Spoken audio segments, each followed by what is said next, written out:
Here's my audience.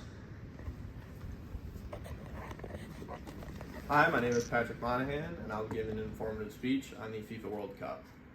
So, how many people here have heard or watched the World Cup? I assume most of you have.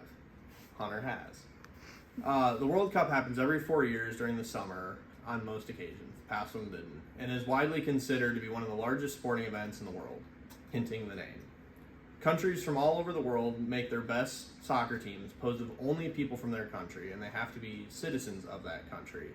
And the team is created over 3.5 years and is composed then of regional playoff games that qualify you for the World Cup, and eventually is settled down to 32 teams, but starting in 2026 will be 48 teams. The world's main sport throughout the early 1900s was a game of football.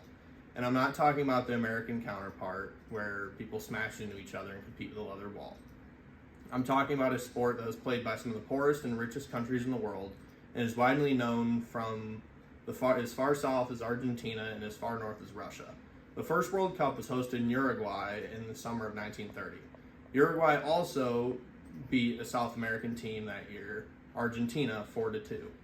It was a time of peace and mass excitement bringing the world together.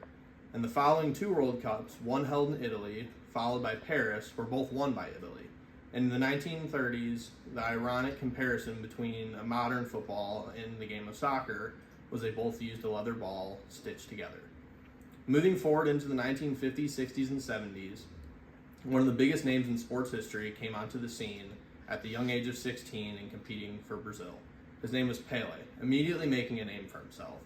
Winning 3 out of the four years of the upcoming World Cup, 1958, 1962, and 1970, creating the first dynasty team in the World Cup history.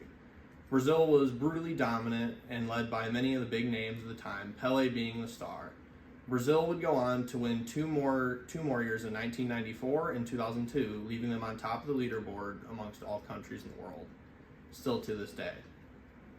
Brazil, being one of the most populated countries but also has a very low class level, leaves a huge opportunity for kids to play soccer, since the only thing you really needed was a ball that could be made out of string and plastic bags, and it was a game that could basically be played anywhere.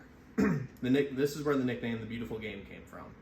It has origins in places like this where even the poorest of people would come together in the roughest times and play.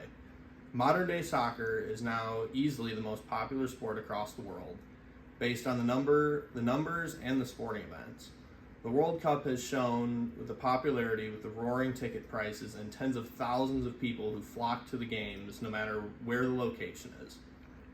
In the last handful of events since the 21st century began, Europe has overly dominated, winning 4 of the last 6 World Cups.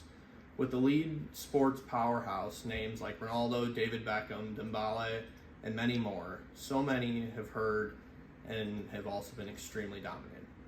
Most of the major leagues in the world reside in countries in Europe, as well as where players from pretty much every country compete on club teams, most of which are in Europe, at least the best teams are. In a similar way, we see Europeans and South Americans make the big jump to play basketball in the US. It's the same for Americans to go play soccer in Europe. The World Cup is one of the largest events in the world, and even though it only occurs every 4 years, it still has some of the biggest turnouts in sports history, turning 60, 70, over 100,000 in attendance at every game, and millions tune in from all over the world. With this information, do you think you'll tune into the 2026 World Cup?